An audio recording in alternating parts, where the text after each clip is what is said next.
సనాతన బంధువులందరికీ నమస్కారం. నేను చేతనా పొలిశెట్టి. సంపూర్ణ వాల్మీకి రామాయణంలోని బాలకాండలోని మొదటి సర్గంలోని విశేషములను తెలుసుకుందాం.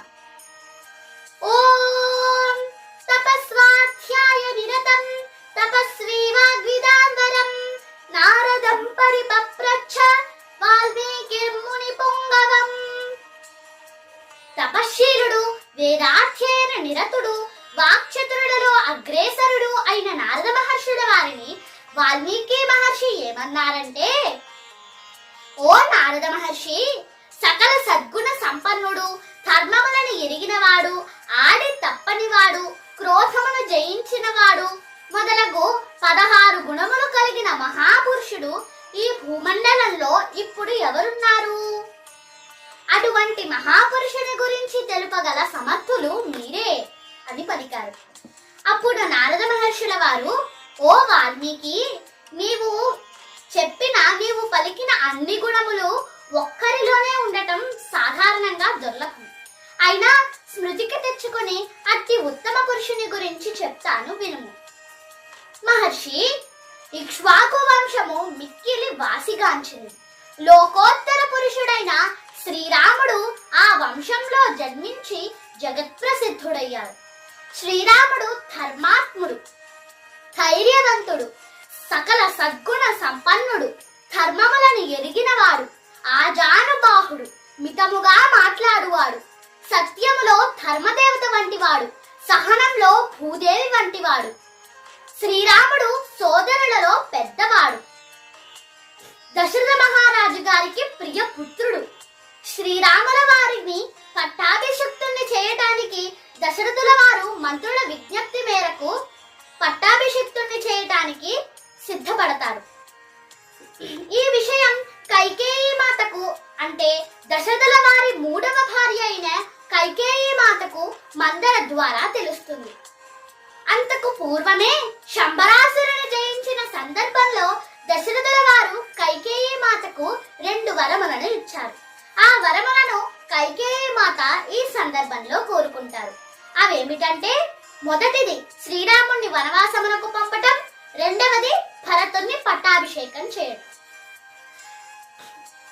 ఇక దశరథుల వారు ధర్మపాశమునకు కట్టుబడి తన ప్రియపుత్రుడైన శ్రీరామచంద్రుల వారిని వనవాసమునకు పంపుతారు.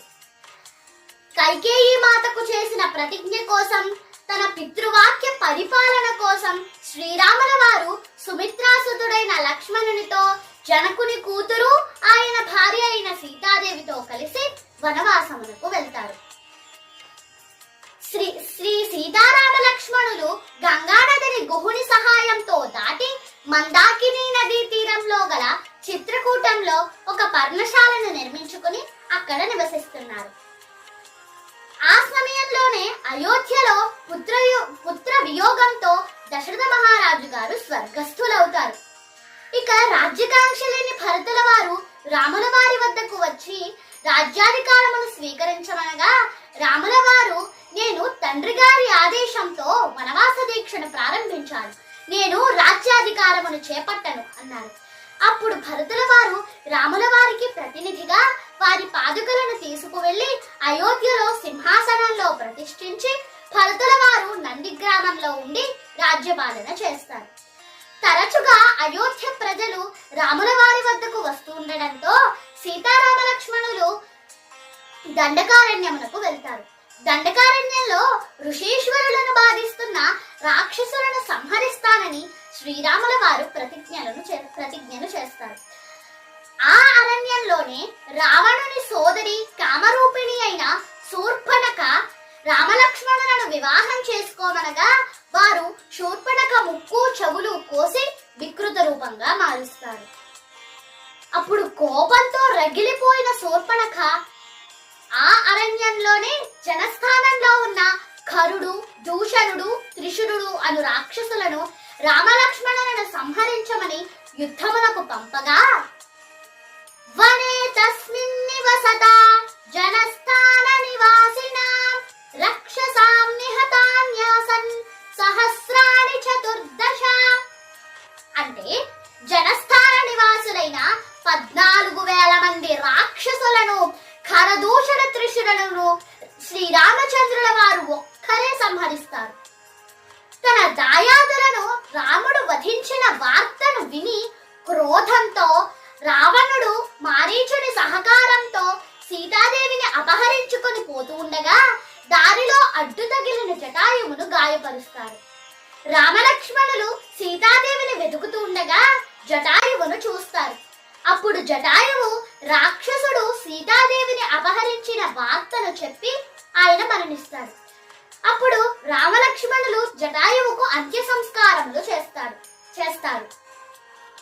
తరువాత రామలక్ష్మణులు తిరిగి సీతాన్వేషణ సాగిస్తూ ఉండగా దారిలో అడ్డు తగిలిన కబంధుడనే రాక్షసుని హతమార్చి శబరిని కలుసుకుంటారు. పంపా సరస్సు తీరంలో హనుమంతుల వారిని కలుసుకొని సుగ్రీవుని వద్దకు వెళ్లి సుగ్రీవునితో రాముల వారు అగ్ని సాక్షిగా మైత్రిని చేస్తారు. తరువాత రాముల వారు సీతాపహరణ వృత్తాంతమును తెలుపగా సుగ్రీవుడు వాలితో తనకు గల వైరమును తెలుపుతారు. సుగ్రీవుడి సోదరుడైన వాలిని సంహరిస్తానని శ్రీరాముల వారు ప్రతిజ్ఞ చేస్తారు. సుగ్రీవునికి శ్రీరాముని బలపరాక్రమముల గురించి సందేహము కలుగగా అప్పుడు రామచంద్రుల వారిని సుగ్రీవుడు వాలిచే సంహరింపబడిన దుందుబి యొక్క కళేబరమును రాముల వారికి చూపిస్తారు.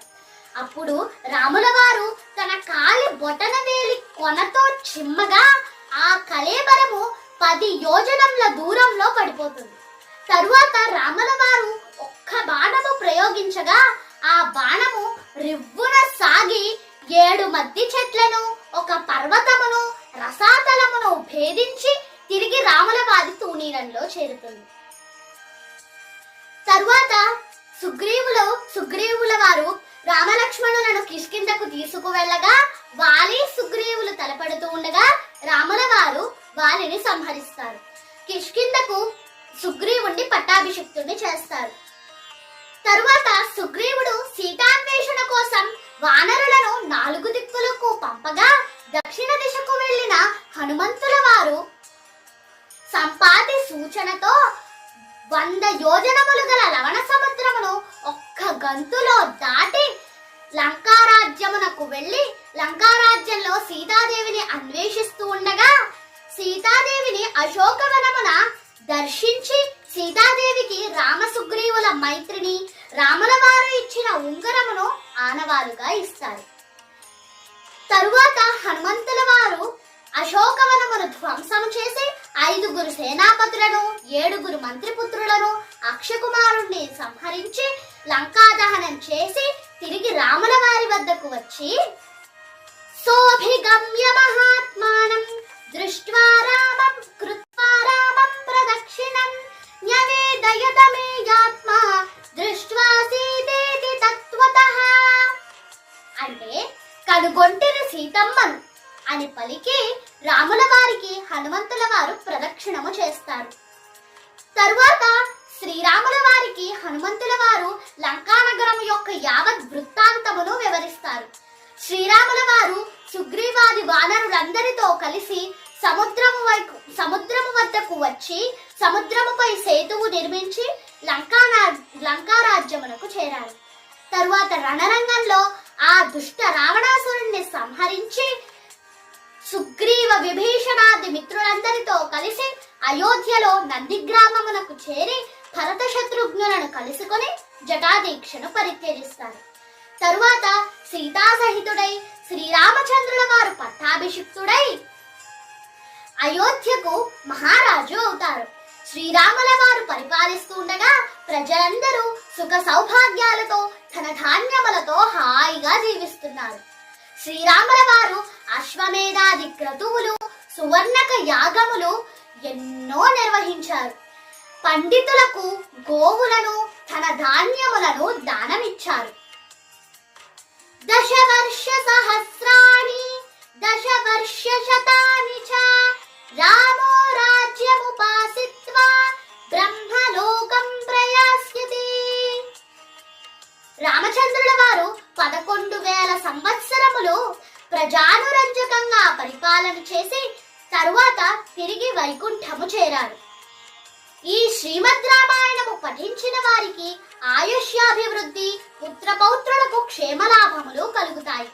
శ్రీమద్ రామాయణ పఠనము, శ్రవణము అనంతము, అద్వితీయము. ధన్యవాదములు. జై శ్రీరామ్.